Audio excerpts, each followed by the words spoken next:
ಶಾಸಕ ಪ್ರದೀಪ್ ಈಶ್ವರ್ ನಡವಳಿಕೆಯಿಂದ ಬೇಸತ್ತ ಹಿರಿಯ ಕಾಂಗ್ರೆಸ್ಸಿಗರ ಗುಪ್ತ ಸಭೆ.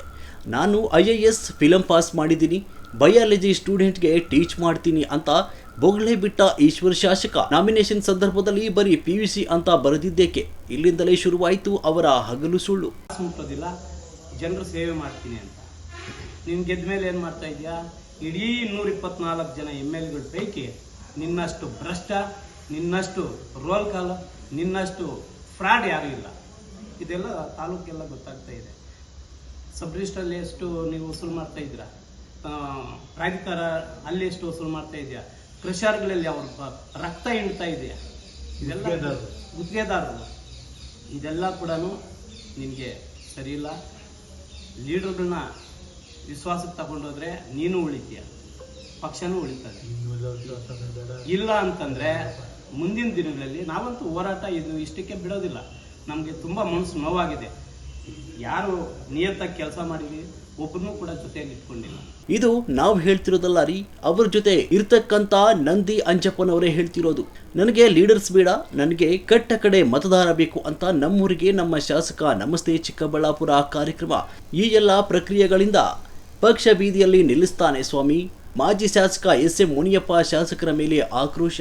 ಶಾಸಕರ ಚುನಾವಣೆಯಲ್ಲಿ ಪ್ರತಿಸ್ಪರ್ಧಿ ಬಿಜೆಪಿ ಸುಧಾಕರ್ ಸೋಲುವಿನ ಪ್ರದೀಪ್ ಈಶ್ವರ್ ವರ್ಚಸ್ಸಲ್ಲ.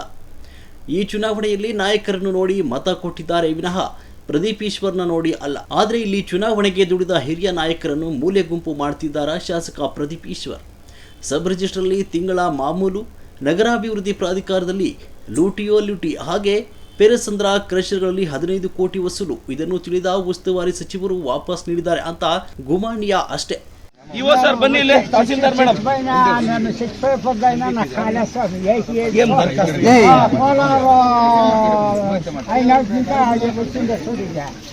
ఏసిన కంప్లైంట్లు అంతా అక్కడే పోతున్నాం, ఏసిన అప్లికేషన్లు అంతా అక్కడే పోతా ఉన్నాయి. ఇప్పుడు కోలార్ పోతుందా? కాదు, కోలార్ నీకు వచ్చిందే నేను అడ్వర్టైజ్మెంట్ ಅಮ್ಮದು ಲೋಕೇಶ ಅಕ್ಕ ಅವ್ರದ್ದು 3 years ಆಯ್ತು ನೋಡಮ್ಮ, ಅವರೇ ಆಫೀಸರ್ ಹೇಳಮ್ಮ. ಏನು ರೀಸನ್? ಮೋಸ್ಟ್ಲಿ ಅವ್ರದ್ದು ಆಧಾರ್ ಕಾರ್ಡ್ ಕೊಡದೆ 2021 ಲ್ಯಾಪ್ಸ್ ಆಗಿದೆ ಸರ್. ಹೊಸದಾಗಿ ಅಪ್ಲೈ ಮಾಡ್ಕೊಂಡು ಇಲ್ಲ ಸರ್, ನಾವು ತಮ್ಮ ಕೊಟ್ಟಿರೋದು ರೇಷನ್ ಕಾರ್ಡ್ಗೆ 3 ವರ್ಷ ಆಗೈತೆ. 3 ವರ್ಷದಿಂದ ಅದೇ 3 ವರ್ಷದ ಹಿಂದೆ ಲ್ಯಾಪ್ಸ್ ಆಗಿದೆ. ಹೊಸದಾಗಿ ಪರಮಾವಧಿ ಅವೆಲ್ಲ ಮಾತಾಡೋ ಮಾತುಗಳು ನಮಗೆ ಅಂಥ ದುರಹಂಕಾರ ಬೇಡ.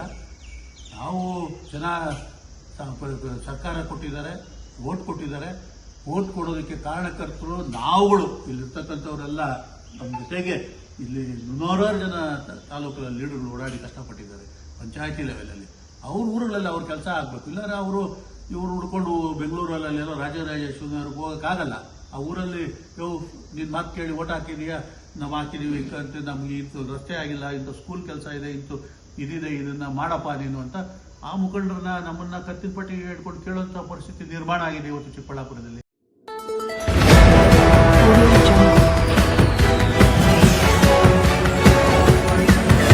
Audio